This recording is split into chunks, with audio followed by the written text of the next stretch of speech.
ক্রয় মূল্য ও বিক্রয় মূল্যের অনুপাত 10:11 হলে শতকরা লাভ কত?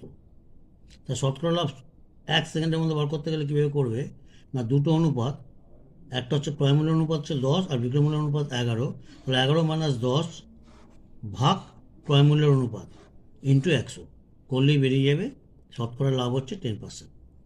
শতকরা লাভ কত? 10, অর্থাৎ 10% তার লাভ হচ্ছে। আর এটাকে প্রসেস নাম্বার 2তে যদি করতে চাও, সাধারণ অনুপাত এক্স ধরে নাও। সাধারণ অনুপাত এক্স ধরলে তেমন আমার ক্রয় মূল্য কত হবে? 10x, আর বিক্রয় মূল্য হবে 11x। তাহলে লাভ হলো কত? লাভ হবে 11x মাইনাস 10x, মানে বিক্রয় মূল্য মাইনাস ক্রয় মূল্য x টাকা। এবার লাভের পার্সেন্ট ইকুয়ালটা আমরা কি জানি? লাভ বাই ক্রয় মূল্য ইন্টু 100। লাভ হচ্ছে x টাকা, ক্রয় মূল্য হচ্ছে 10x ইন্টু 100 করলে 10, আমাদের লাভের পার্সেন্ট হবে 10, অর্থাৎ শতকরা 10। এখানে প্রথম পদ্ধতিটা হচ্ছে কম্পিটিটিভ পরীক্ষার জন্য, কম্পিটিটিভ এক্সামিনেশনের জন্য, আর দ্বিতীয়টা হচ্ছে একাডেমিক ক্যারিয়ারের জন্য।